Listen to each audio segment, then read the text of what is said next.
On the morning after the meltdown, we know now, if there was ever any doubt, Kamala Harris is not qualified to be president. She lacks so much. She lacks knowledge. She lacks comportment. She lacks discipline. She lacks manners. She is easily angered, and her staff and she are both manipulative, as you'll hear Brett explain. But we knew all that. We knew it all. It was confirmed last night. Brett Baier is a pro, but he would not allow himself to be rolled, and I applauded him throughout. Now, I've done, in the 25 years of this show, about 30,000 interviews, and if you add in my radio and television career from 1990 to 2000, probably 40,000 interviews. Only on a few occasions have I encountered someone who was as difficult to get a straight answer from as the vice president. Brett remained calm, persistent, redirected. After the meltdown was over and there was only a puddle of water where she had been standing, Brett Baier went on the show after the show and explained the trick they tried to play on Fox News and the audience. It's a trick on you, by the way. It's not just a trick on Brett and Fox News. It's a trick on you. Cut number 13. When the kicker in football, they call a timeout right before he's going to kick the field goal. They're icing the kicker. So we were supposed to start at 5 p.m. This was the time they gave us. Originally, we were going to do 25 or 30 minutes. They came in and said, well, maybe 20. So it was already getting whittled down. And then the vice president showed up about 5:15. We were pushing the envelope to be able to turn it around for the top of the 6 o'clock. So that's how it started. And I could tell when we started talking that she was going to be tough to redirect without me trying to interrupt. I did this with President Obama. At one point, I just said, Mr. President, I know you like the filibuster. I just didn't even have the chance to sometimes redirect in those ways. I had a lot of other questions. Brett Baier brought up immigration, President Biden's decline, Iran. He did mention China, but he ran out of time to bring up China. And he brought up the gender reassignment policy. I have a new Fox News column out this morning on the Arab American vote and why it is split 42-41. And I listened to a great discussion about it yesterday. And part of that discussion on the commentary pod is that the Arab American community is culturally conservative, whether it's Muslim Arabs or Christian Arabs or secular Arabs. They're culturally conservative, and the whole gender reassignment surgery and propaganda has turned them off like it's turned off a lot of America. Of course, Kamala is all in with transgender reassignment surgeries. She's all in for the taxpayers paying for them for prisoners. And Brett brought up Donald Trump's ad last night, cut number 9. So are you still in support of using taxpayer dollars to help prison inmates or detained illegal aliens to transition to another gender? I will follow the law. And it's a law that Donald Trump actually followed. You're probably familiar with, now it's a public report, that under Donald Trump's administration, these surgeries were available on a medical necessity basis to people in the federal prison system.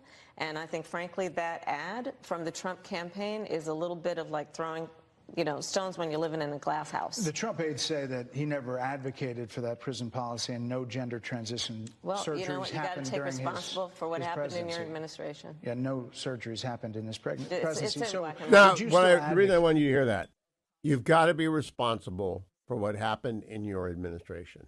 There were no gender transition surgeries, whatever the law said. She advocated for them in California, but most importantly, she said, you've got to be responsible for what happened in your administration, which then brings us to cut number 10, which is the killer.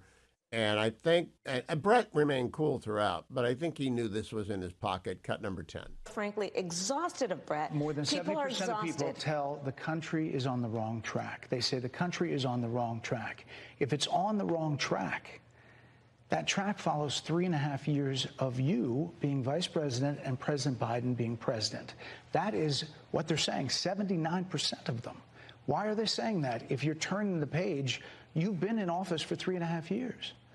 And Donald Trump has been running for office. But you've been the person holding the office. Come on.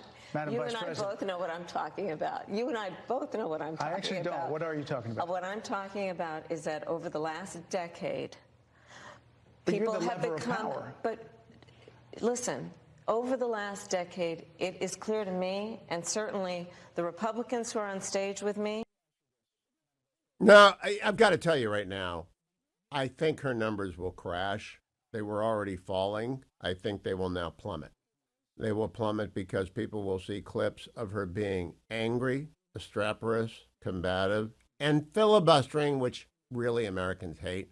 They hate the guy or the gal in the room who will not shut up to listen to the question and will not answer the question. She never answered the question. Nevertheless, Trump Derangement Society Club got together online after the debate and proceeded to pronounce her brilliant and extraordinary.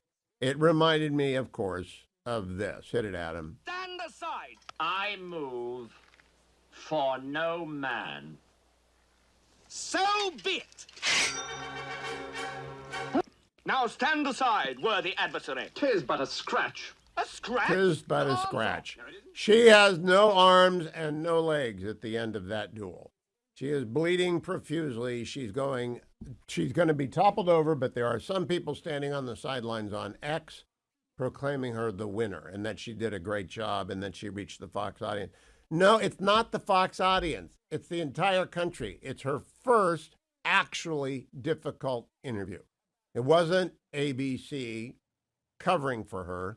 It wasn't Dana Bash not redirecting. It was not 60 Minutes editing. It was Brett Baer in a chair for 25 minutes, and she melted down. And she got so angry. To me, the lasting takeaway is, wow, she cannot control her temper. Scott Jennings, my guest yesterday, went on CNN with Wolf Blitzer, cut number 16. She has no answer for why Biden and Harris threw out Donald Trump's executive orders and changed everything, and then a flood of people came in. An ounce of humility here would go a long way, and she doesn't have it in her to do it, and she has no real answer other than to blame Congress. And Brett was right. Democrats controlled everything when they took over, and so is she saying it's the Democrats' fault that the immigration system is broken? I don't understand this. I don't understand why she can't just say, hindsight here, we shouldn't have done it. I think the American people would actually accept it, but she won't do it.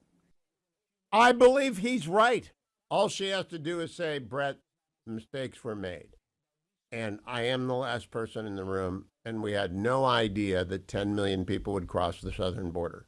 And we are doing our best to take care of them and to take care of the American people and to provide resources where they are needed and, if necessary, deport those who must be deported. It's very easy to do. She cannot do it. You know why? She's afraid of follow-ups. She is afraid of follow-ups. She doesn't know the issue. She was the border czar in quotes, meaning that she was told, this is a direct quote from Joe Biden on the day that she was appointed the head of everything on the border. Your job is to stem the flow. Work with the Central American countries and stem the flow. She did neither. The flow increased. The flow overwhelmed us. So I did not expect Brett threw a great curveball at me. I thought he would begin with the economy, but obviously he went right to immigration. He could have talked to her for a lot more. Here's my Monday morning quarterbacking for Kamala. Brett did exactly what the best anchor in television should do and did do. He pressed her on issues of importance to swing voters, and there are a lot of them. What Kamala ought to have done is said, let's talk for 2 hours. Will you give me 2 hours? And will you not interrupt me until I speak at least 30 seconds? Because Brett, who's been given 30 minutes, it's cut down to 20 minutes, and he's getting, I've been in the room when this happens, get the frantic wave, wrap it up sign from 4 20-somethings who are worried that their boss is melting down in front of them, and he acknowledges them, which is the polite thing to do instead of just pushing forward. They were promised a half hour, we were announced a half hour, and they were trying to short her because she was so bad. Kamala Harris is not ready in the least to be president. If you vote for her, you are voting for a disaster. And I close with this. There have got to be more than a few Democrats who are elected Democrats sitting around this morning thinking maybe it's just as good that she goes down. Maybe we pull the reins a little bit on our get out the vote effort. Maybe we don't do as much as we were going to do because we really do not want to run in 2026 with her at the top of the ticket because the American people will be angry at me for supporting her. And they will, I think, begin to dial back this absurdity. Unless the never Trumpers never will. They have no alternative. But boy, was Kamala Harris bad. Last night, the United States sent a B-2 to Yemen. Now, the B-2s are normally based in Missouri. They can be at Diego Garcia, Hawaii, other places around the world. But this B-2 showed up out of nowhere in Yemen and just crushed an underground weapons bunker that the Houthis have. That's a big message to Iran. You see, if they just kept going, they could have taken care of the nuclear sites. As Ehud Barak, the former prime minister of Israel, said, all we need is a B-2 over Iran for an hour, and we can finish off their nuclear program. That's true until they get the bomb. Then it's not true. Then it can be moved anywhere. And the Israelis know that. We know that. But they did a good thing yesterday. Hats off to Lloyd Austin. Let me now tell you that you've been very, very generous as we send relief via Food for the Poor, a sponsor of the program and a sponsor of this campaign. We have sent a lot of relief to Florida and now North Carolina and Tennessee. Only today and tomorrow will I ask you again to visit HughHewitt.com and find the relief supplies banner, emergency relief. You cannot miss it. No one can miss it. Just type in HughHewitt.com. And maybe you didn't have a second collection at Mass. Maybe you haven't given a dime to anybody, but you are finally figuring out it's a mess in North Carolina and East Tennessee. A real disaster. Hundreds of people are dead. 90 are being sought for. Their bodies are somewhere downriver, and they will be found eventually. But right now, there's still not electricity for 170,000 houses in Florida. There are people without any livelihood at all as their businesses have been destroyed. The Small Business Administration said, incredibly, that they're out of money. All I can tell you is you folks are wonderful. Thank you for stepping up and joining the fetching, Mrs. Hewitt and I. Head over to HughHewitt.com and do the great thing as much as you can, whether it's $10 or $1,000. Thank you. Now then, let me tell you a bit about the markets yesterday, brought to you by AmericanFederal.com. You can call American Federal at 1-800-221-7694, 1-800-221-7694. Gold this morning is at $2,698. We are back up there. Dropped down to 2,630, but we are back up there. The reason is China is artificially inflating its economy. They are just giving away. They're printing whatever they call their money. Renminbi, whatever they call it. They're just printing Chinese dollars because everything is falling apart in China, and China is buying gold. National banks are buying gold, so gold is getting more and more expensive. You can choose to sell your gold if you want to today as it nears 2,700, or you can choose to buy some gold and expect that everyone's going to be having a party in the United States after Donald Trump wins. Tell you what, if Kamala Harris were to win, gold would go way up. Boy, is she unprepared to be president. But Nick Grovich and his team at American Federal, that's who you deal with. 1-800-221-7694. They've been doing this for 40 years. They know how to make it efficient. They know how to make it effective. They are honest. They charge you a commission. It gets smaller the more gold that you buy. They can handle any size order, from very small to very large, and they do it with great integrity. 1-800-221-7694. Market went up yesterday. Futures are up today. Probably going to go up today as well. The markets believe Donald Trump's going to win. And they got a lot of evidence last night in the Kamala Harris interview that she is going to win. But don't take it for granted. Go to AmericansForProsperity.org, all right, /volunteer. AmericansForProsperity.org/volunteer. Do not take it for granted. Do not take it for granted. AmericansForProsperity.org/volunteer. You heard Akash Chogali yesterday explaining they need your help on every street in every swing state. Nothing is being taken for granted, despite her meltdown. Don't believe because she self-immolated last night that we don't need to knock on doors and make the phone calls. We do. We can't let her in the White House. What a disaster for this country, what a disaster for the West that would be. After the interview between Bret Baier and Kamala Harris, I thought we needed a special Yinzer Report edition. Selena Zito, columnist to America, joins us. Good morning, Selena. Thank you for getting up early. What did you think of Bret Baier and Kamala Harris last night? I thought Bret Baier, as always, he's a great interviewer. He was tough with Obama. He was tough with Trump. He was tough with her. Not, extraordinarily so, just trying to get answers to basic questions. And the questions were the ones that are most important to voters. So I thought what he was asking was important for her to answer. The challenge was that she was never going to answer any questions, beginning with the first one. She offered nothing new, and she offered a temperament that, okay, so voters like, okay, I don't like Trump. Let's just see what her temperament is like. And she failed that test as well. And so I don't, these events are about opportunity and risk, and there's you weigh both. And I don't think any opportunities came from it based on just watching it at a bar with people, not, just watching their reaction. Elon Musk found this clip to be hilarious. So I want to play it for everyone. It's already got 13 million views. And what people need to understand is that an interview, I don't know what the audience was last night. Bret usually does between 2.5 and 3 million people. My guess at 6 to 10 million people. We'll find out today.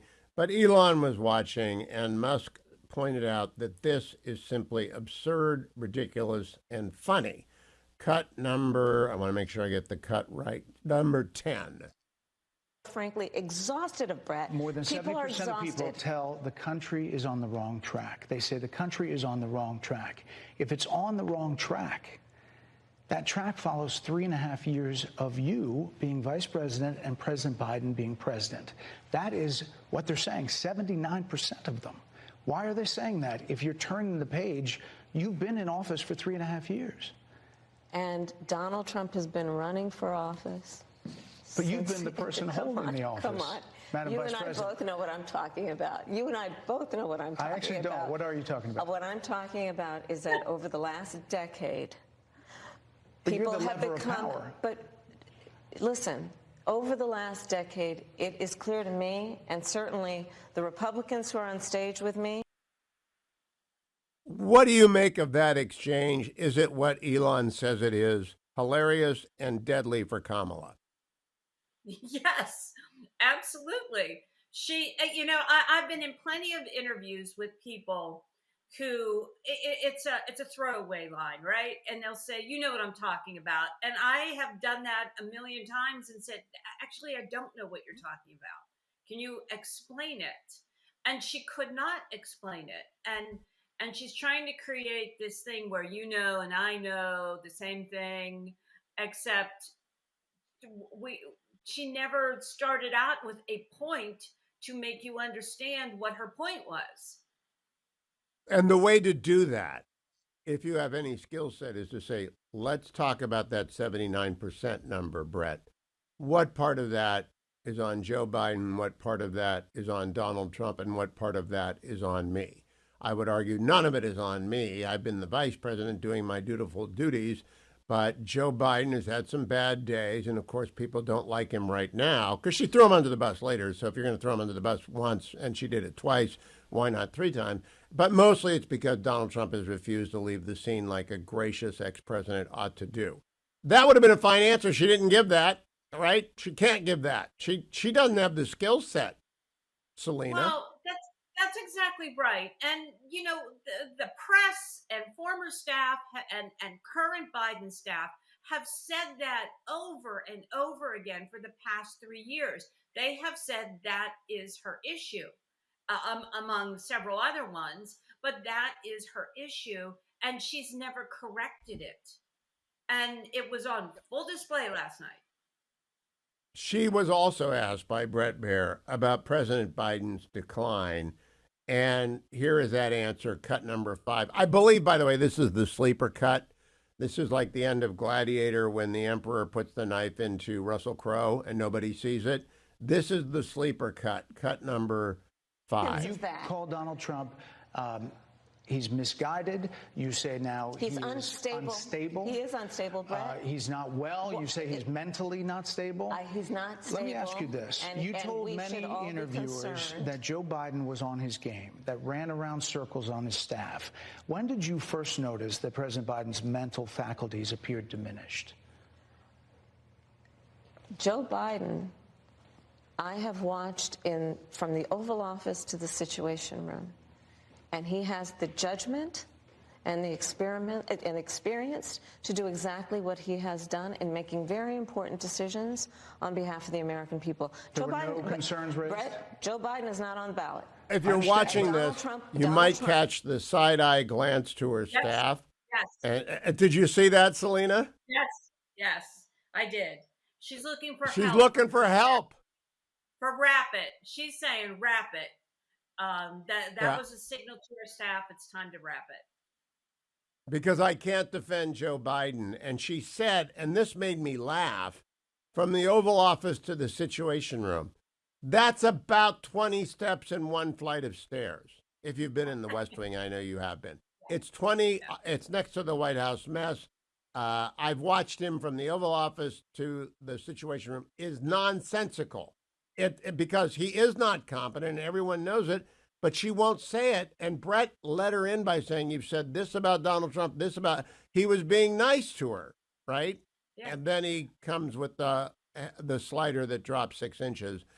What happens? What if you're Joe Biden, what do you think of that interview? If I'm Joe Biden, I'm really mad, right? Because she does throw him under the bus. But, you know, this thing is such a mess for the Democrats that I don't know how they strategically fix it, because I don't know that any of them have come up with an acceptable answer that voters will be comfortable with. And well, there is no answer to 10 million people in the country, except that it's the Republicans' fault. And Brett pointed out, and she rolled right over it, you had the House, the Senate, and the presidency and reconciliation. You could have done whatever you wanted to do for 2 years, and Brett didn't say this, and all you did was spend $7 trillion. Let me play to you. It's a killer cut, but I don't want to make fun of the fact it involves killing. Cut number 12. Jocelyn Nungari, Rachel Morin, Laken Riley, they are young women who were brutally assaulted and killed by some of the men who were released at the beginning of the administration, well before a negotiated bipartisan bill. Former President Clinton actually referred to Laken Riley Sunday campaigning for you in Georgia, saying if those men had been properly vetted, Laken Riley probably would not have been killed. So if it wouldn't have happened, this is well before any negotiation. This is well before Donald Trump got involved in the politics. This is a specific policy decision by your administration to release these men into the country. So what I'm saying to you, do you owe Brett, those families an apology? Let me just say, first of all, those are tragic cases. There's no question about that. There is no question about that.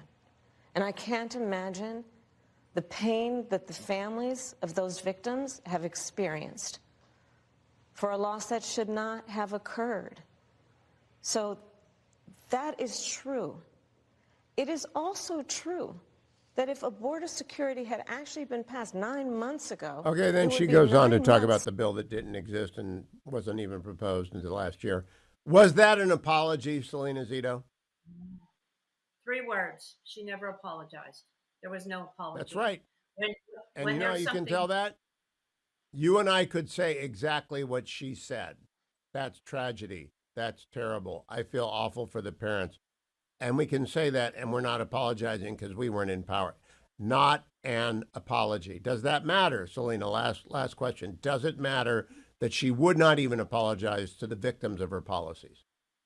Absolutely. There are mothers and fathers and sisters and brothers that are watching that have known family members or within their own families that have had, tragedies such as that, or have been assaulted or robbed or their neighborhoods have changed because of rising crime. And they're looking for that apology. They're looking for her to say, I regret. And, I have to point this out because this really gets under my skin, is that she keeps referring to this bill that didn't exist, as to your point, until this year. She derailed his 2018 bill for Dreamers. Nobody ever talks about that. Good point. Brett probably could have gotten to that. But the whole mythology of it's the Republicans' fault, I do think it aggravates everybody touched by this issue. On a scale of 1 to 10, 1 being a weekend at Bernie's bad versus 10 being Reagan at his most jocular in his friendly interview, where was she on your scale, Selena Zito? She was a 1. I agree. There was no gain there. In politics, it's always about addition, not subtraction. I think that actually was a moment of subtraction. And, she lost people who might have been open to her. You're so wise. You're right about that. Yeah. I'll conclude by saying we won't know for 10 days how bad the damage is, but I think the bottom has fallen out on Kamala Harris. Selena Zito, follow her at Zito Selena on X. Follow her everything that she writes at selenazito.com. Donald Trump had a Univision town hall last night as well. Kamala Harris spent 25 minutes with Bret Baier. Blew it, left mad, left the country quite worried that she could win. I think she is going to hemorrhage support between now and then because that was really bad. But Donald Trump gave a Univision town hall last night, and he was asked about mistakes he had made, cut number 8. It is a very good answer. You don't want Rex Tillerson back. God bless Rex Tillerson. He should never have been Secretary of State, but Donald Trump didn't know what he needed. So he went and got Mike Pompeo, who had done a great job at CIA and did a great job at State. He now knows. Jared Kushner was one of the first people to tell me the thing we had wrong at the beginning is we just did not know Washington. We did not know who wanted jobs. And they hired a bunch of stiffs, and they got rid of them over the course of 3 years. Cut number 19, another Univision town hall Q&A last night. This is contrasting Donald Trump with Kamala Harris and Bret Baier. Cut number... That answer. I love that's the pro. Answer what you want to answer. Give yourself a chance. Make sure you answer the question eventually, and then put the knife in, which you did. I'm joined down by senior writer at the National Review, Noah Rothman. Good morning, Noah. You didn't have to put on a tie for me. I assume you've got a hit later. Let's begin. Open-ended question. What did you think of last night's Bret Baier interview with Kamala Harris? Well, first of all, it was the interview equivalent of shock and awe.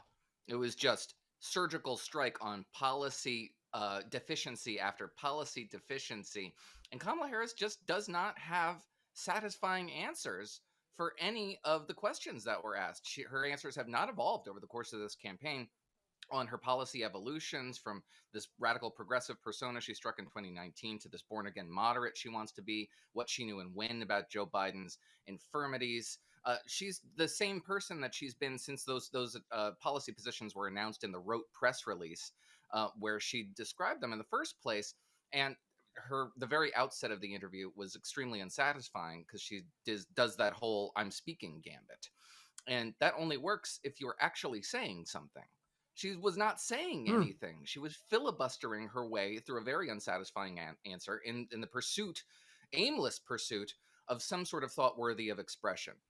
So, and it was bad and a failure for those purposes, because we heard Brian Fallon say in a statement after this interview that the objective of this interview was to reach independents and Haley Republicans. And she gave them nothing. She gave them absolutely nothing to hang their hats on to allay their fears that she's a radical progressive in the guise of a moderate who would be a proper steward of their interests. That said, while I think it was a failure, I don't think it was an abject disaster, because the performance of it was a very different Kamala Harris. It was the kind of Kamala Harris we saw in the debate stage, which is this prosecutorial, sort of aggressive, get your back up kind of type. And she did even turn the tables on Fox News, I think actually rather adroitly, when she called them out for not playing the clip of Donald Trump actually saying the remarks about using the military domestically, and rather talking about him talking about those remarks. And that activates the partisans in her audience who are Fox haters. So if her objective here, and this is a base election, the margins really matter. So if the objective was mitigated a little bit by the fact that she probably activated some of her partisans, I don't think it was an abject catastrophe, a career-ending interview. It was a failure on its own terms, but I don't think it was the catastrophic disaster some of her critics are painting it as.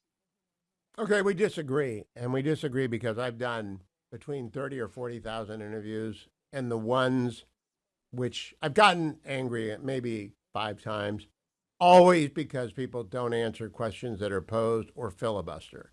And I believe the audience shares that general reaction that they are very smart and they know a filibuster when they hear it, and they know a refusal to answer. Let me play for you, I think, the moment that really lost her votes last night. And you've written, and Selena Zita just quoted the same aphorism, politics is a game of addition, not subtraction. Here is the key question, in my view, cut number 10.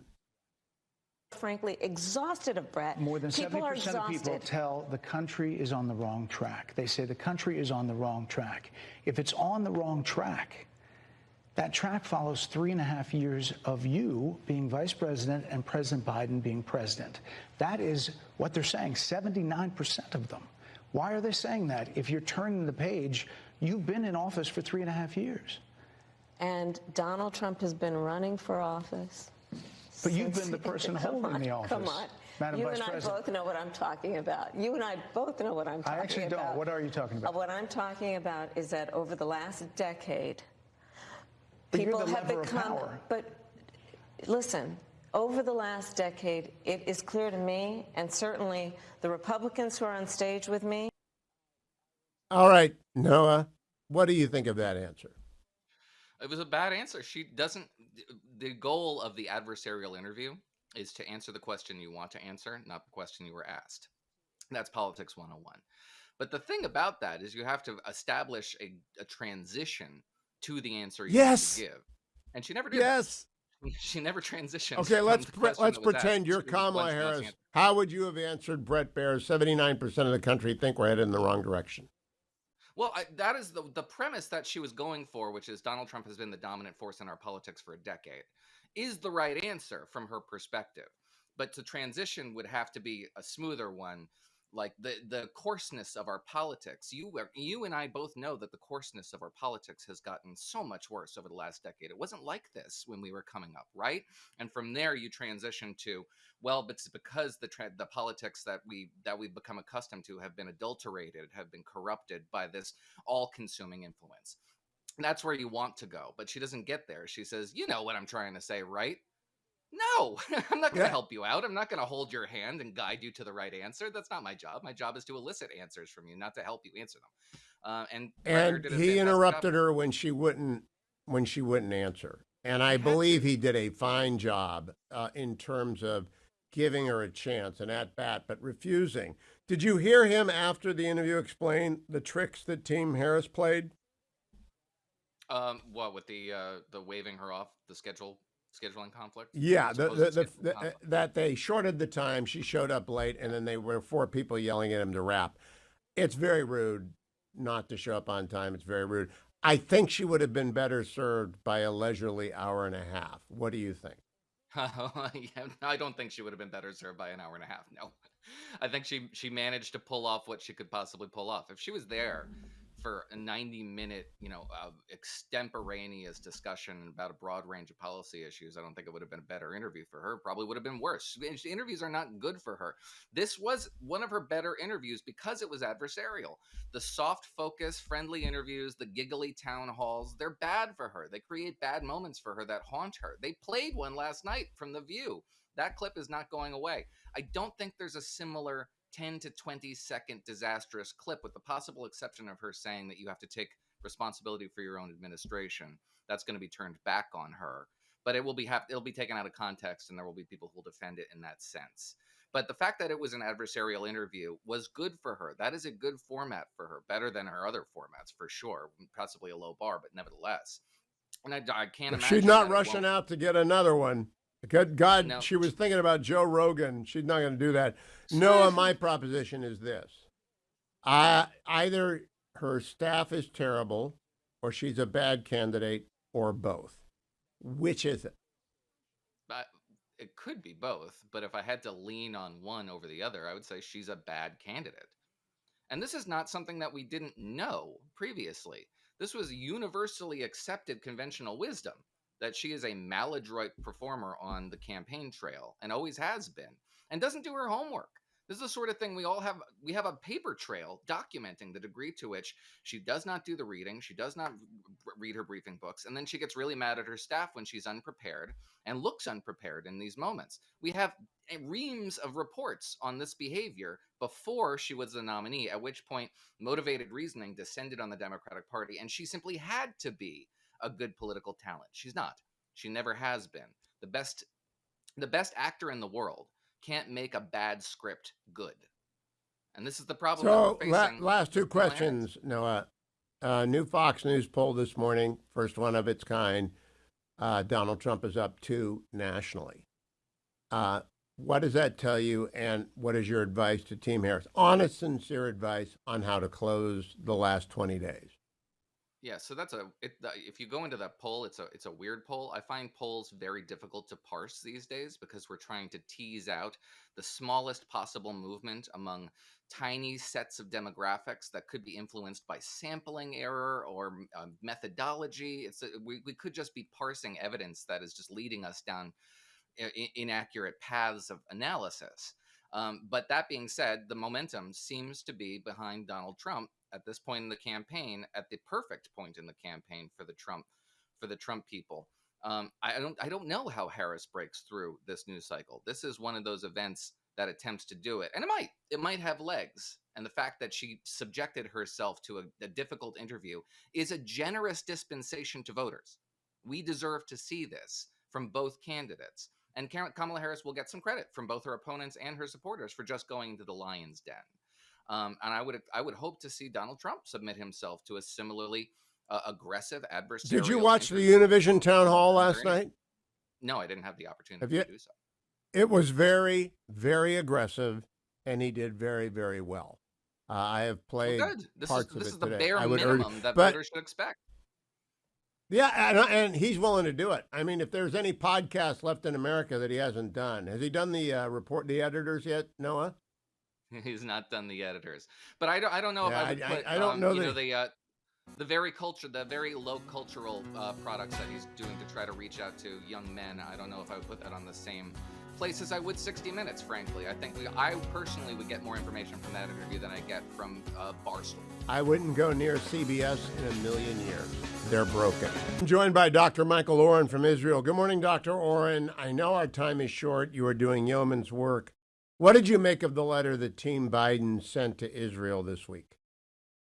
I thought it was it was very disappointing, but I had to hold myself back. That our ultimate ally at a time when this country is fighting a multi-front war for our very survival, to start conditioning vital ammunition, military aid on anything is outrageous. It is outrageous. I believe that most Americans agree with you. Why do you think they chose to send it now? I don't know. By the way, this talk about famine, food shortage in Gaza, our military, our sources say that it's not true. It's not the first time we've heard this. It's not the first time that our military says not true. They'll claim that the per capita Palestinians in Gaza are receiving more calories today than before the war. So I don't know. We don't have a clear picture. Irrespective, the United States could say to us, all right, we're concerned about the humanitarian situation in northern Gaza. You must do something about it. We expect you something about it. They could do that. But then condition continued arms sales to the world and send a message of Israeli vulnerability and a lack of American steadfastness to our common enemies, people who want to kill me and you, Hugh. I couldn't believe it. I believe it is driven by an absurd understanding of the Arab American vote, which is not borne out by polling, but it is what it is, and they are not pro-Israel right now. Dr. Oren, how is the war in Lebanon going? We don't really get a sense of it, largely because military censorship's involved, and I understand that, but what is the word on the street? Is the IDF doing what it needs to get done up to the Litani? Well, that's a very good question. We've had a very hard night here with some severe losses. And, I was speaking to American groups just a couple of weeks ago when I was in the States. It was shortly after the operation against Hassan Nasrallah, in the aftermath of the walkie-talkies and the beepers, and people were very jubilant. And I was very cautious to say to people, not so fast. Hezbollah is a very strong military organization. If we took out half the missiles, they'd still be left with 80,000. And as of today, this morning, 300 rockets hitting northern Galilee. Rockets have hit, it's been fired at central Israel. And that's not to say just the rockets from Hezbollah. There's also rockets from Houthis, from pro-Iranian militias in Iraq and Syria.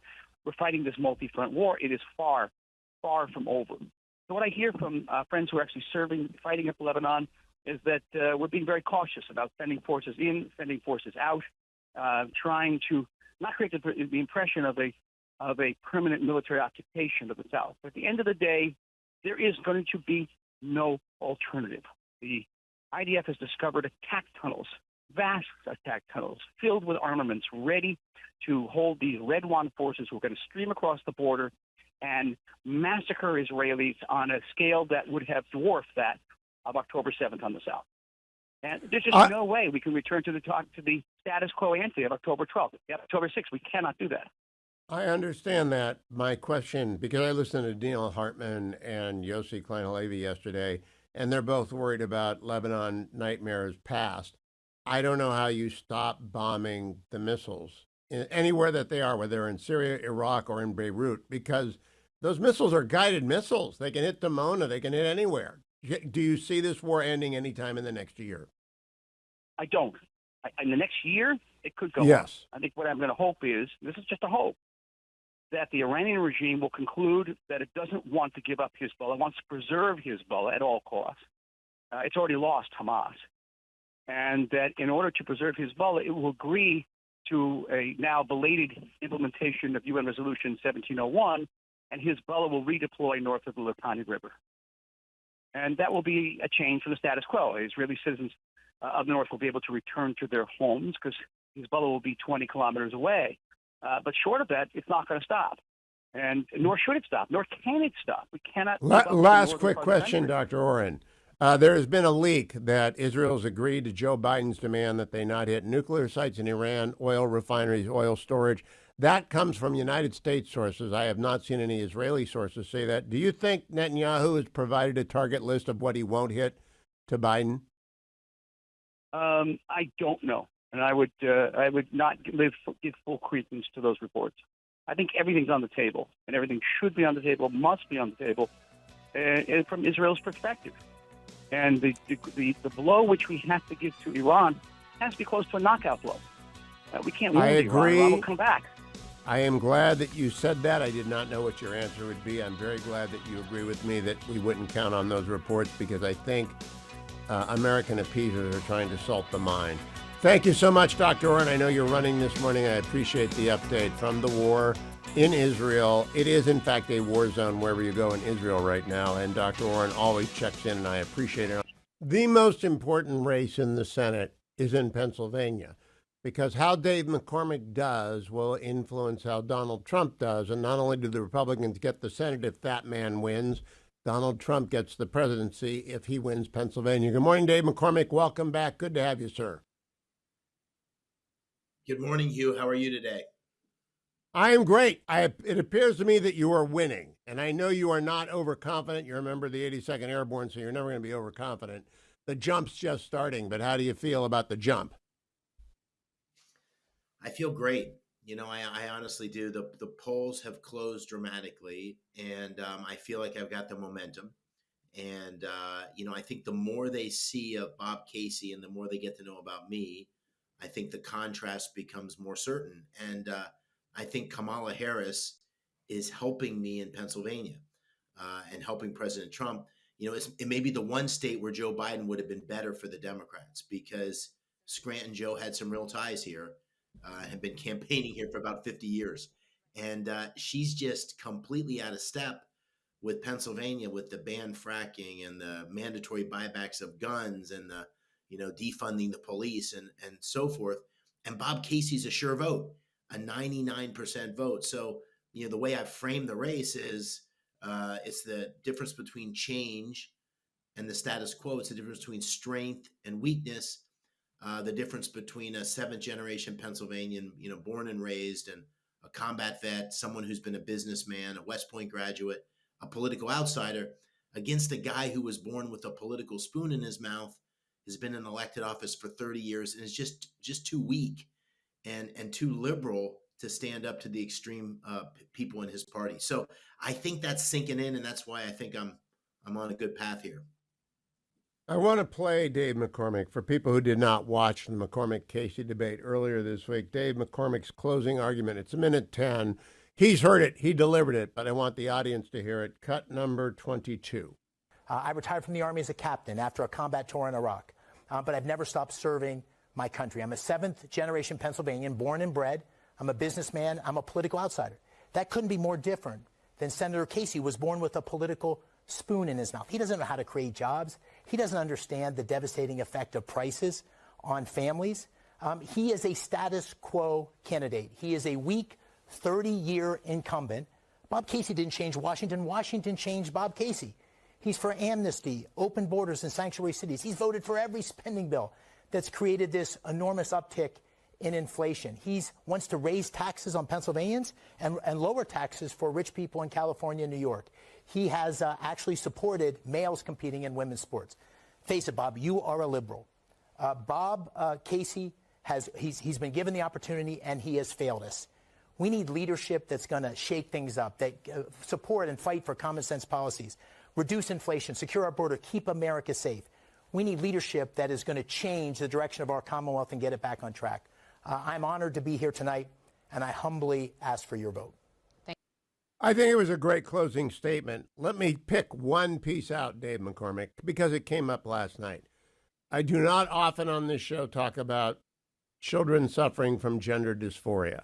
I know too many parents and too many grandparents who have children who have gender dysphoria. However, boys should not play girls' sports. That was clear in your presentation.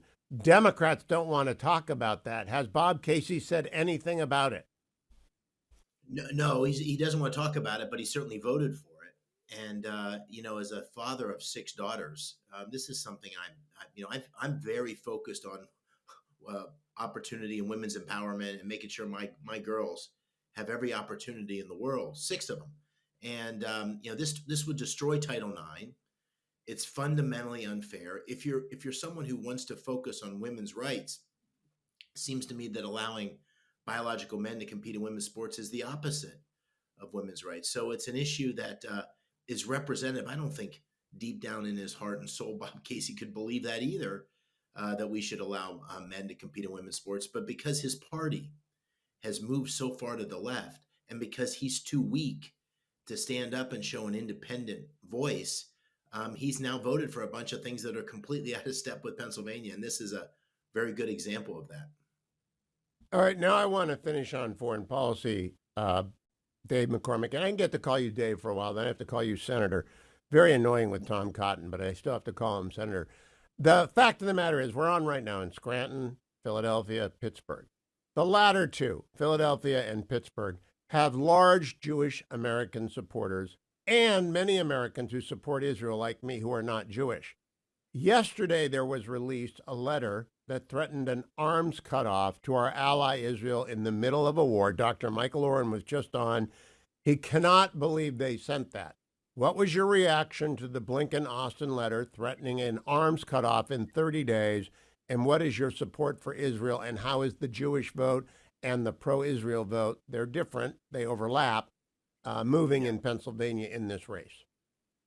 Well, this is a test. My friend Dan Senor did a podcast with me, and he said when October 7th happened, it was like a flare went up. And if you were Israel or the Jewish people, you saw who were your friends and who were your foes. It's a test. And we need to stand, as you know, Dina and I went to Israel in January. We need to stand with Israel in the fight for its life, not try to put constraints on it. It's fighting for its survival. And it's got a multi-front war against Hamas, Hezbollah, Islamic Jihad, and Iran, of course, the original sin.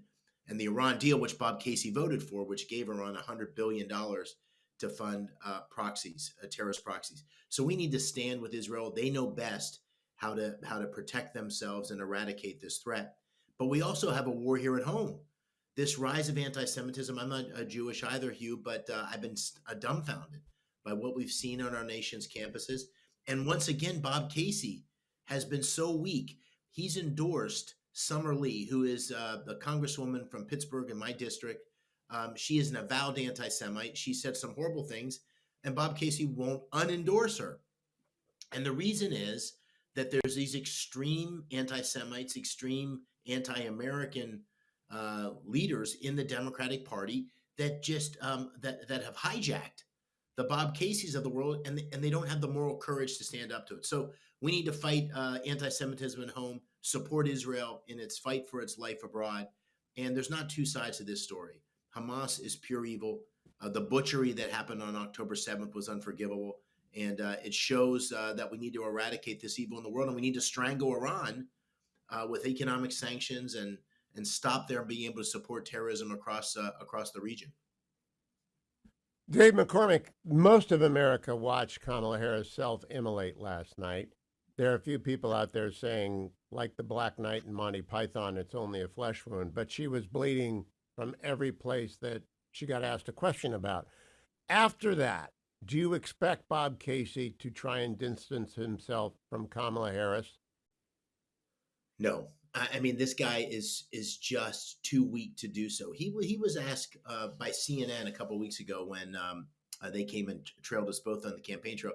Can you think of a single thing you disagree with Kamala Harris on? He could not think of a single thing. He doesn't have the courage to stand up for the party. He's gone down this path. And the reason it's so important, your question, Hugh, is that Pennsylvanians should know. She is a radical San Francisco liberal. She's told us in her own words all the things she's for. And Bob Casey has shown consistently he doesn't have the courage or the strength or the leadership to stand up. So he'll be a sure vote for this crazy liberal agenda if she was to become president and he's to remain in the Senate. We've got to make change. Bob Casey's the status quo. I'm the change. Last question, Dave McCormick. Last night, Brett Baer noted that every ad on Pennsylvania television and radio is a political ad. I know, however, you're still raising money, especially hard money, small dollar donors. Is that going to micro-targeting at this point? Is that all online that we don't see? Well, there's some of it on TV, but for those who want to learn more about me, it's DaveMcCormickPA.com. But I'm doing all sorts of things to get to those swing voters across our Commonwealth. There's 90% of the voters that have mostly decided we need to get to those 10% that are going to make their final decision with a story and a message of change, leadership, common sense versus weakness, and a liberal economic agenda from a career politician. And there's all sorts of audiences, the Jewish community, as you mentioned, sportsmen, wrestlers. There's a big wrestling population in Pennsylvania. I'm going to make sure they know that they need to elect a wrestler to the U.S. Senate. Dave McCormick, thank you. I look forward to talking to you again before the election, especially on Election Day. We're going to be getting out the vote as much as we can, so thank you very much. DaveMcCormickPA.com is his website. DaveMcCormickPA.com is his website. I just posted it on my X account. Let me for a moment ask all of you to please consider a donation to Food for the Poor, which is rushing relief. It has taken care of people in Florida for the last 3 days. It has now turned its attention wholly up to North Carolina and East Tennessee. Give a listen to this, which Tom Trout sent us this morning. Scott tells the Salem Radio Network the hardship has been most severe for those with little means. Seems like the poorest families get hurt the most. And for many, that means losing their homes, simply not built to withstand all the powerful forces that accompany a Category 3 hurricane like Milton. We got a lot of flooding. We got a lot of wind, so there are a lot of people in these manufactured homes that got hurt. Scott also says the recovery has been nearly impossible in his state, hit by a string of powerful storms in recent years, not the least of which was Category 4 Hurricane Helene just a few weeks ago. The unbelievable amount of damage in Florida, at least, is accessible for people to get to. In the mountains of North Carolina, it's been very hard. Food for the Poor has figured it out. Please be as generous as possible. Join the Fetching Mrs. Hewitt and I in donating to Food for the Poor. The banner, Emergency Relief, is at hughhewitt.com. One more day, today and tomorrow, to participate in this emergency campaign. It's over at hughhewitt.com. If you noticed over the weekend, there was an unusual entry in the most popular movies in America. It's called Average Joe. You may not know what Average Joe is about. It's about Coach Joe Kennedy and his long battle to express his faith at the 50-yard line in his school. Joe Kennedy joins me now, vindicated by the Supreme Court and now the star of stage and screen. Good morning, Joe Kennedy. Welcome to the Hugh Hewitt Show. Hey, it's good to hear your voice, my friend. Joe, I did not expect this movie to do this well. Is it going to be back out and about for people to see this weekend? Yeah, but that's the plan. We are trying to keep it in the theaters so as many people could see it as possible. Since everybody's liking it and sharing it with their friends, that's motivating. So we're going to try to keep it in a little bit longer. I am glad to hear that. Joe, tell people about your journey. I covered it with the Alliance Defending Freedom when you were fighting for your right to exercise your right to pray, but give people the precise summary of what the movie is about. Right. It goes from my childhood being an unwanted kid through foster care and a lot of trouble. My wife, the things she went through and how our lives intertwined together. Goes through my career in the Marine Corps and her battle with just about everything in life. And then coming together as a coach and a family when we got married, and overcoming as much adversity as you possibly can with 7 years of court trials trying to get me back on the football field. So to me, it's a real big love story between love of me and my country, me and my wife, and the love of our God. Now, Joe, people leaving you alone finally, for whatever reason, your school district didn't want you, the state did not want you, all the atheists did not want you. Have they come to realize you're not really a threatening guy, you're kind of a nice guy? I'm hoping to get that message across, and I think the movie does a really good job of showing that everybody could get along and that this isn't a one-way thing. This is not a left or a right, but this is 100% America thing. Joe, the only thing I don't like about the movie is Average Joe, because you're anything but average. An average person would have said, okay, I'll go along with the gang.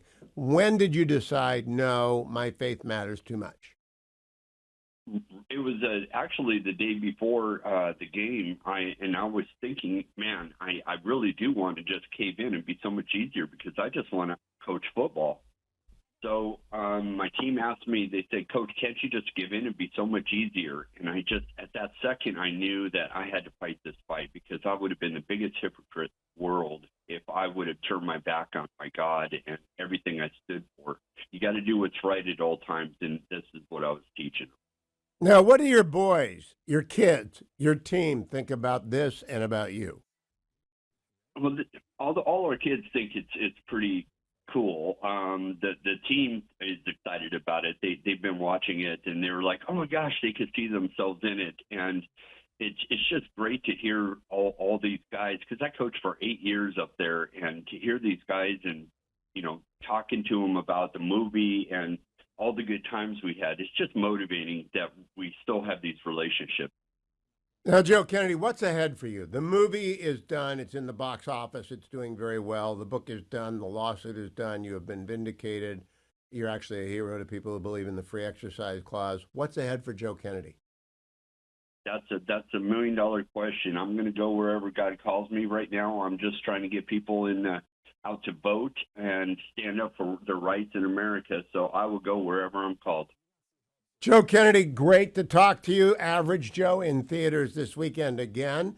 It did astonishingly well last week. The 12th most popular movie in America is Average Joe. It's about a football coach who believes in God and shares his faith all the way to the Supreme Court, where he won convincingly because he's got God on his side and the American Constitution. Thank you, Joe Kennedy. A pleasure, honor to talk to you. Thank you, my friend. We'll talk to you soon. Now, I do want to make sure that everyone understands that I have got a bunch of audio I haven't been able to play for you yet, but I do want you to hear Dave McCormick hammering Bob Casey on abortion extremism from this week, cut number 21. And Senator Casey's the extremist on this. Senator Casey has voted for legislation that allows abortion up to the end of the third trimester and federal funding for it. I think that the people should decide this. It's a very tough issue. We should talk about other aspects of reproductive rights. I also think that the government should get very involved in helping families have children with fertility treatment and IVF. I've taken a real leadership role in that. As a CEO, I gave every employee IVF treatment. The company reimbursed them 100%. I think the government should give a $15,000 tax credit for IVF. So we need to talk more expansively about reproductive rights, and I think the people respectfully need to decide. I wish everyone just learned that answer because it's a great answer. Brit Hume, the great Brit Hume. Last word this hour on Kamala's meltdown last night, cut number 14. In terms of how well she answered your questions, which were about the very things that have been raised about her, the thinness of her positions, her failure to explain her flip-flops on issues going back to when she was a candidate for president back in 2019 and 2020. She didn't give you very much, Brad, and you did a great job in writing. Those are the right questions to ask. You did a good job of answering them, of posing them. And I'm sure her partisans would look at that and say, yay, Kamala, she fought you. But if people have doubts about her, I don't think that she cleared them up. The morning after the Kamala catastrophe, she melted down in front of a national audience last night as a polite but persistent Bret Baier revealed that there's no there. I'm joined now by Bernie Moreno, who has the same challenge to show that there is no there with Sherrod Brown. How does it go, Bernie Moreno, in your race for the Senate in Ohio? It's going great, Hugh. I've been all over the state, barnstorming from the northwest of Ohio to your part of the state up in northeast Ohio. I'll be back in Warren tonight, actually, for an event with Senator John Kennedy. It's going to be fantastic. Look, we're exposing him. The media doesn't do their job. Bret Baier did last night. And when they're exposed, the American people and the people of Ohio will see these politicians are just fake. They're facades. They're basically not real people. They rehearse can lines and repeat them over and over again. People want real people to go down there and solve these real problems that we're facing. Bernie, you are very comfortable in Warren, all of northeastern Ohio, indeed across the Buckeye State. You may need a translator for John Kennedy in Warren. I mean, where are you going? Senator Kennedy's a frequent guest. I love the guy, but I mean, we don't speak Louisiana very well up in Ohio and Warren. Well, we got to have a little diversity out there. We got to make certain that people hear the spirit of the South. But you know what? John Kennedy is a great voice for the conservative movement, and we're all united. We've got the entirety of the Republican Party together here in Ohio with one mission, which is to defeat Sherrod Brown. Hugh, 50 years, never had a job in the private sector ever, let alone create a business. And he runs the banking committee. It's a total disgrace. This is the year Sherrod Brown's time's up, and we're going to get rid of him. No, what's interesting is you're showing up in Warren on the night the Guardians are playing the Yankees. Maybe that will be the mojo change we know. I know you're a big Guardians fan, Bernie, and I know that you're a big Browns fan, and that's not such a good story. But tell me a little bit about how Ohio feels right now. J.D. Vance is on the ticket. Donald Trump is going to win the state. How does it feel in the streets? Because there are a lot of problems in my hometown, and I'm sure throughout the state. Well, as you know, Hugh, back in 1949, 6 of the wealthiest 14 cities in America were right here in Ohio. We were the glass capital. We were the steel capital. We were the computing capital, the consumer products capital. We made things here in Ohio, but because of terrible industrial policy, we shipped these jobs overseas, and we're going to bring these jobs back. We're going to do it by unleashing American energy. We're going to make certain that we're dominant in coal and natural gas and oil and nuclear. That allows us to have inexpensive energy that will allow us to build things here again. And people understand that that politicians like Sherrod Brown that just say they're going to do it, but then fail spectacularly at it, it's time for them to go. Sherrod Brown ran for office and to go to D.C. after 20 years in state government in 1992 with two promises, Hugh, term limits and that he was going to restore manufacturing. We've lost 200 manufacturing jobs in Ohio, and this guy's been in D.C. for 30 years. He's failed spectacularly at both of his promises. Bernie Moreno, my brother has retired to Cortland, and my good friend Bill Sims sells Buicks up there at Sims Buick. I talked to them both when I was in Warren for my high school gathering this summer, and Brother John tells me Warren's gotten very rough. The fentanyl problem is real. Bill tells me he's still selling a lot of Buicks, but it's getting harder because there isn't enough money in Ohio.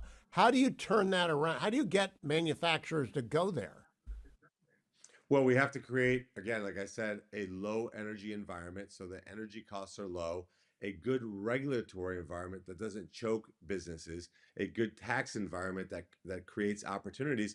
And then someone like me, Hugh, when I go in front of a CEO and ask them to come invest in Ohio, they're going to listen to me because I speak their language. These CEOs meet with Sherrod Brown, they hightail it out of Ohio. I mean, this guy repels businesses for Ohio. If he shows up at a factory, chances are it's because it just closed. This guy's the grim reaper for businesses in Ohio. We're going to bring that back. And then look at some things, Hugh, like in the case of your friend that's a Buick dealer. Look, we have to stop forcing electric vehicles down people's throats. Sherrod Brown's all in for that. My point of view is let's freeze CAFE standards. Let's get rid of every EV mandate, every EV incentive. Let's allow customers to dictate the pace of innovation in the auto industry. And if we do that, we can make certain that companies like General Motors and Ford thrive here in America. Bernie, my brother only had one daughter. She was a spectacular soccer player, and now his grandkids are spectacular soccer players, but they all live in Florida. My question, it did not come up last night directly, is do boys have to be allowed to play girls' sports in Ohio, or has the line been drawn and Mike DeWine standing by it? Well, no, we actually had a great state reps and state senators that passed the bill to prohibit that. The governor vetoed it, but it was overridden. So that's illegal now in Ohio. But my opponent, Sherrod Brown, is all in for that. He thinks that men should play in women's sports, which is totally crazy, Hugh. Like, if we can't agree on basic things like that, if we can't agree that children should not get gender reassignment surgeries, then we're lost as a country. That's what Sherrod Brown believes. He's way too liberal for Ohio. The people of Ohio, you know that, Hugh, they don't believe things like that. I don't even know that people in Massachusetts or California really believe that. But California and Massachusetts currently have a third senator, and his name is Sherrod Brown. And we're going to finally have a new senator in me. I'll tell you something interesting, Hugh. Sherrod Brown loses 80 of 88 counties. And of those 80 counties, he almost never even goes there. This guy's a senator for Cleveland, Columbus, and parts of Cincinnati and ignores the rest of the state. I won't do that. I'll show up to every corner of Ohio and make sure we have economic opportunity everywhere in Ohio. Bernie Moreno, I want to close by telling people your website is berniemoreno.com. Hard dollars matter, whether it's 25, 2,500. Go to berniemoreno.com. Give directly to Bernie. Bernie, you just mentioned three cities, Cleveland, Columbus, and Cincinnati. There are significant Jewish American communities in those cities. I'm not Jewish. I'm a supporter of Israel. You're not Jewish. You're a supporter of Israel. But in Cleveland, Columbus, and Cincinnati, there are significant communities of Americans of Jewish descent. Are they with you, given Sherrod Brown's party's hostility towards the state of Israel in this time of peril?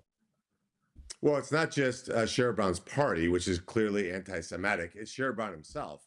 This is a guy who said that the protests in college campuses, that the college students should be able to shout death to Israel. He's a guy that's all for favor of what we're doing to Israel, what the administration is doing to Israel, which is basically telling them how to fight their war, withholding weapons. Look, I'm proud to have the support of AIPAC, of the RJC, of the prominent Jewish families here in Ohio. And I'll tell you who else supports Israel, the evangelical communities all over the state. We're in Ottawa, Ohio, which is in Putnam County. Ben Shapiro was a keynote speaker. 700 people got a standing ovation. They handed him an Israeli flag that had been signed by everybody there. Look, Ohio loves Israel. Ohio will stand by Israel. We got to get rid of people like Sherrod Brown that don't. Let Israel do what they need to do to end Hamas, end Hezbollah. And what America should do is make certain that we get rid of the regime in Iran and let the people of Iran have a democratically elected government. Thank you, Bernie. I'm going to be in Columbus next week with Mike Gallagher. We'll spread the word. We'll do what we can. In the meantime, berniemoreno.com. It's maybe the easiest website in America to remember. berniemoreno.com. Not born in the United States, a legal immigrant to the United States. He understands this issue better than anybody else running, and he understands everything that Buckeyes care about. Thank you, Bernie. I want to remind everyone, Ohioans are very generous, and Buckeyes, if you are out there, not only contribute to BernieMarino.com, save $10, $20, $30 and send it to the emergency relief campaign that Food for the Poor has sponsored and that the Fetching Mrs. Hewitt and I have contributed the biggest contribution thus far this year because the need is so vast in eastern Tennessee, western North Carolina, southwestern Virginia, northern Georgia, and of course, all the way across Florida. The devastation has been extraordinary. There are still parts of the mountains that we haven't gotten to in North Carolina and Tennessee. But Food for the Poor is rolling the trucks out, as many as they can afford. That depends upon you. Thousands of you are contributing, and I appreciate it. My penultimate day up north, I got to drive back down to the Beltway. I love the Beltway, and I hate the Beltway. When I lived in California from 1989 to 2016, I loved going to the Beltway for 72 hours, sort of like my view of New York City. I hate it when I'm there for a long time. Nevertheless, I got to go. It's my job. Let me play. Donald Trump had a big deal last night. Everyone's focused on Kamala's meltdown and her catastrophic appearance with Bret Baier. Here's a clip of Donald Trump in a Univision town hall, cut number 17. First of all, the target, and he was very good last night as Kamala Harris was collapsing. Joined by Senator Tom Cotton of Arkansas. Good morning, Senator. How are you today? I'm good, Hugh. I hope you're doing well, too. I am indeed. What did you make of last night's interview of Bret Baier of Kamala Harris? I thought it was a good example of why the Harris High Command has not allowed her to do many interviews over the last 3 months, and really, Hugh, over the last 4 years while she's been vice president. I thought maybe the most telling moment, Hugh, was when she just kind of looked at Bret Baier and said, "Come on, Bret, we both know what I'm talking about." And he said, as I felt, as I think most viewers felt, I have no idea what you're talking about. But it just kind of captures the fact that she doesn't just live in a blue bubble. It's not like she's just been surrounded by Democrats her whole life. I mean, some people maybe in union halls in Michigan could say that too. No, she's been surrounded by a deep navy midnight blue progressive bubble from San Francisco to Washington, D.C. And she can't imagine anyone who thinks differently. And this is why she's faltering so badly in the final days here on the campaign trail. Is she was gifted a nomination that she could never win on her own, and that as the American people learn more about her and about her radical record and her radical plans for the future, they're turning back to Donald Trump because they want the peace and the prosperity that we had for 4 years with President Trump. Senator Cotton, I got a lot to cover with you, but let's talk about polls for a second. In 7 of the last polls of the state of Michigan, Donald Trump is ahead. In 7 of the last polls in Pennsylvania, Donald Trump is ahead. In the most recent 3 polls in Wisconsin, it's tied. In the 4 before that, Donald Trump was ahead in 2 and Kamala Harris was ahead in 2. Those 3 states are everything. What do you see going on, and what do the internals, which you have access to, tell you? Well, here, I think it's an example. What's happened the last 2 elections as well, Donald Trump has closed very strongly. He's very active on the campaign trail. He's out doing rallies. He's doing interviews. He's reminding people of how good they had things when he was president the last time and how bad things have been under Joe Biden and Kamala Harris. One difference between this election and those last 2, to borrow from Yogi Berra, is it gets late early these days. Huh. In most presidential campaigns on October 17th, you're still going to have 1, maybe even 2 more debates. So there's still big events in most presidential campaigns at this stage. But the last debate was on September 10th. So Donald Trump entered his final kick much earlier. And again, as you saw in 2016 and saw in 2020, he is closing very strong. And again, the American people remember what it was like with President Trump in office. You had very low unemployment. You had notably rising wages for working class Americans.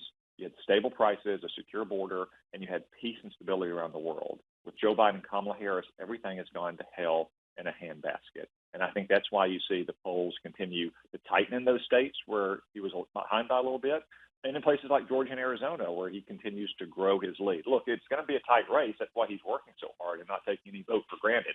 But in the end, I'm confident that President Trump is going to win. I think the path to electoral college victory for Kamala Harris is getting narrower and narrower every single day. And I wouldn't be surprised if by Election Day that path is not even visible. I will be voting early, as will the fetching Mrs. Hewitt, on Monday in Virginia, where you can do that. How does the early vote look to you? And have Republicans heard the word bank the vote? Yeah, so I think sometimes people can make too much of the early vote. I mean, there are certain inferences that can be drawn, but I don't think we should get carried away one way or the other, either celebrating an early vote or commiserating it. What I would simply say to all your listeners who are going to go out and vote for Donald Trump or vote for great Senate candidates like Bernie Moreno, where I was last weekend, and Dave McCormick in Pennsylvania, where I will be this weekend, go ahead and early vote. Cross that off your list.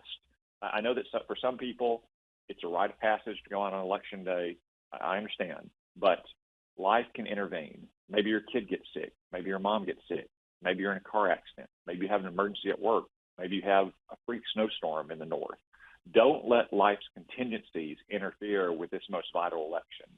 Second, if you early vote, that gives you a chance to spend your time helping other people early vote. Maybe you have a mom or dad that's in a nursing home. Maybe you have neighbors who are shut in. Or maybe you have neighbors who just aren't that political. They don't think much about politics, but they trust you and trust your judgment, and they'll listen to you and listen to the case that you can make for Donald Trump and someone like Mike Rogers in Michigan. And third, this is a secret I'll let all your viewers in or listeners in on you. If you're tired of getting emails and text messages and pop-up ads about campaigns, the campaigns monitor who early votes, and every day they take your name off the list. So you won't get those emails and text messages and pop-up ads anymore if you early vote. Amen. Senator, I think Bernie Moreno must like Senator Kennedy, more than you, because he's taking Senator Kennedy to war in Ohio tonight. I hope that you tell Senator Kennedy to mention Sunrise Pizza and the hot dog shop. But where did you go in Ohio with Bernie Moreno? Well, I've been all across Ohio with Bernie on my 3 trips, and I may be back. This most recent trip, we started out in Columbus, we went on to Zanesville, and we ended up in Marietta. And as you know, this is Trump country. Just on a almost spontaneous effort, the local state representative was able to create a Trump car parade of probably more than 50 cars and trucks and even semis.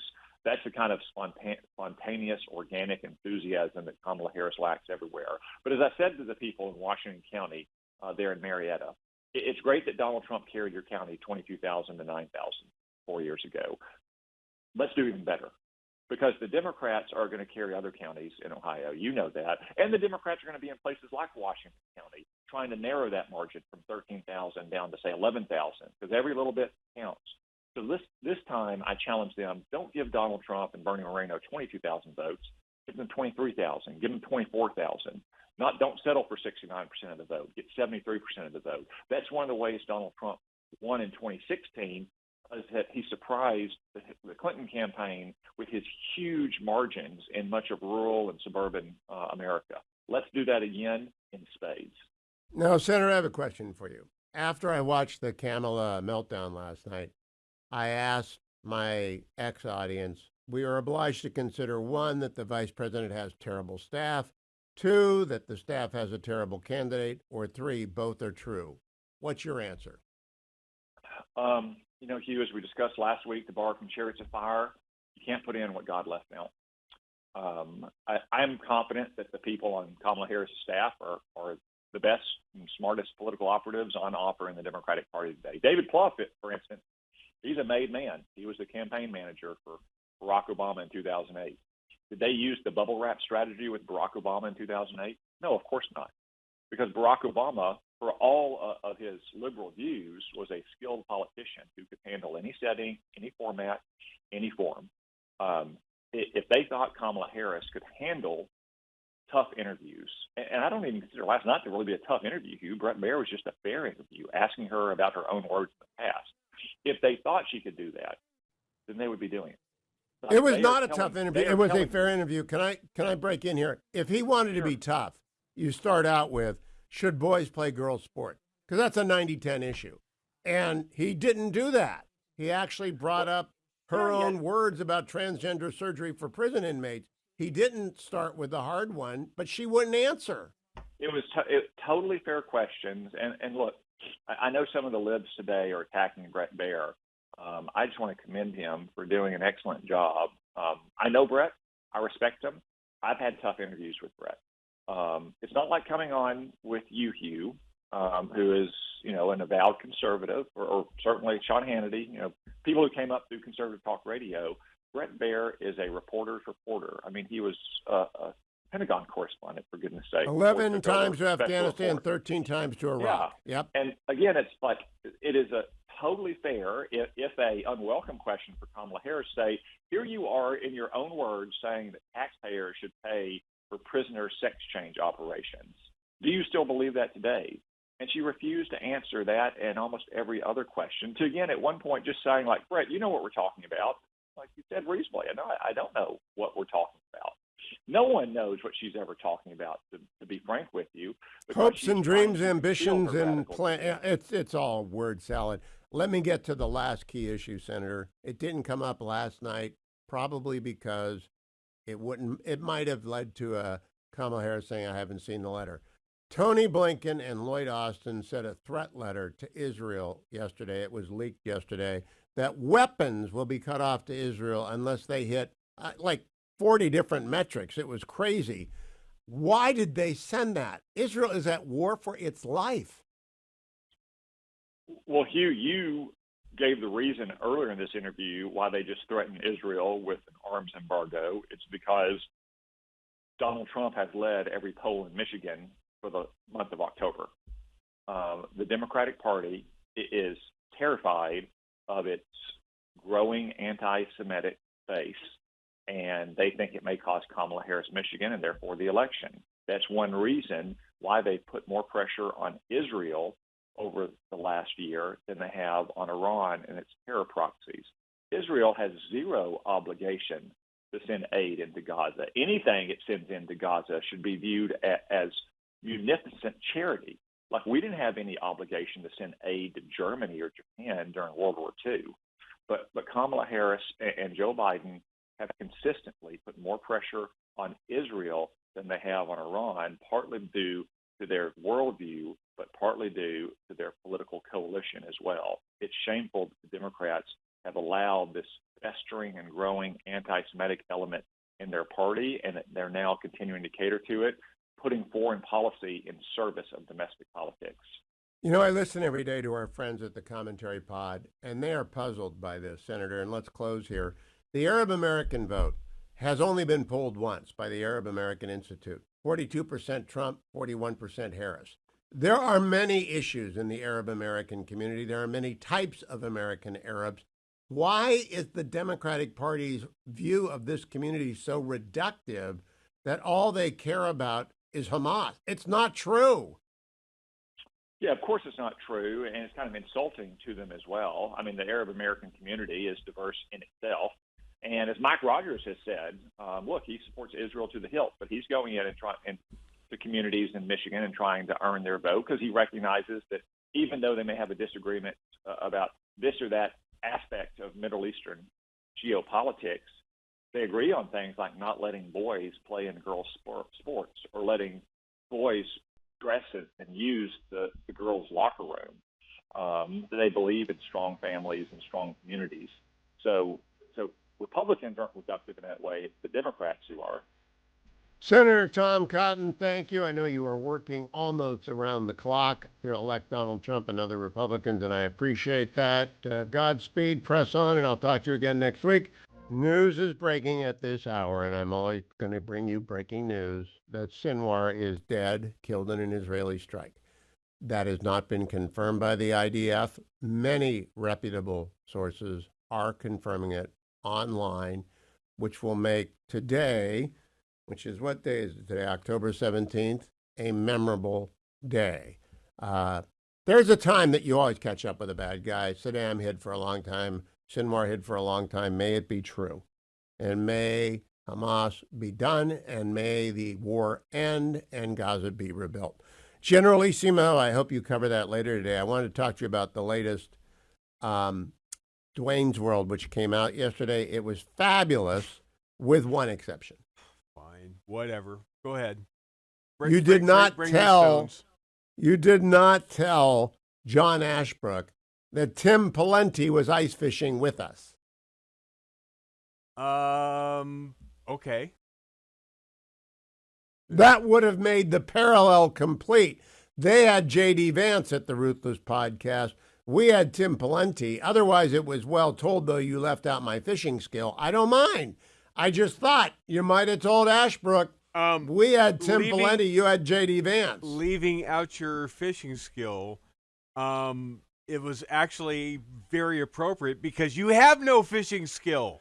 It's a very fine podcast. I would recommend Dwayne's World to everyone. Today's Air Check, we're doing live because I want people to know when they join the universe, every day after the show, Dwayne and I do an air check. And Adam, how do you like the show today? Oh, Adam. Yeah, I like Adam. It was really good today. Yep, see? That's what we do with Adam. Then, Dwayne, what do you think of the show today? Mediocre. That's what we do every day. The Air Check feature I've is had actually better. It's only available to people who are members of the universe. Many of my friends are members of the universe, and I hear from them way too much on subtext. But it's okay. I read the subtext. Do you read your subtext, Dwayne? I've been starting to do it a little bit more and more, but I'm not as frequent as you are. And you get the tribbles right to you directly about the air check. And yeah, we also have a chat room in there too. So the tribbles and I usually are in that chat room. I do not engage with the tribbles very often because they're usually kind of nasty. But if anyone wants to join in the secret handshake society, the clubhouse, the clubhouse, you have to join the universe. The universe ad is over at HughHewitt.com. Generalissimo, next week I go to Columbus and Philadelphia on behalf of both Bernie and McCormick, and I'm going to be joined by Mike Gallagher. I believe that on Wednesday, Mark Davis is going to sit in. Out of Mark Davis? Dallas. And I believe you are sitting in for the first 2 hours on Friday. I will indeed. I will be behind the mic on Friday. Will you tell people about the universe and not lie to them and tell them it's just you? Well, it's not just me, although most of the new content is me. There's a lot of you in there, but mostly it's just me. You know, I listen to the opening of Dwayne's World every day. Yeah. And you always mention HughHewitt.com and the universe. And then you always get the knife in, and I'm not there to respond. Which is just the greatest. That's why I love my job. It's the greatest thing in the world. Well, I think you ought to begin Dwayne's World with me every show. Why? So I can get the last word in first. Why would I possibly do that when you here's have what I want to do in the last minute. You got the last word in. No, the last word is what you told Ashbrook yesterday. You do not deconstruct polls, but you take a look at the latest polls, and you're obsessing on them. What do they show you? The polling data continues to show me that Kamala Harris, regardless of which demographic group you want to pick, there was polling this week with Jewish American voters, and Kamala is underperforming with them, with Black Americans, with Hispanics, with union members. We saw 2 different firefighters unions back Donald Trump this week. She's already lost the Teamsters rank and file. Every demographic group, Kamala Harris is underperforming where Joe Biden was 4 years ago. And by contrast, Donald Trump is overperforming where he was 4 years ago in the favorability index between he and Kamala Harris. He is 11 points better than where he was 4 years ago. And why is that important? Because 4 years ago, Donald Trump generated 74.5 million votes for him, which would have in any world be a record. But because he was so unfavorable compared to Joe Biden, that generated 81 million votes against him. If he is 11 points more popular this time around, that engine, if you will, of anti-Trump sentiment is simply not there as intense. And so I've got to take the last word. The last word is this. Sinwar has done a final favor to Donald Trump because Kamala got crushed. It was a catastrophic interview.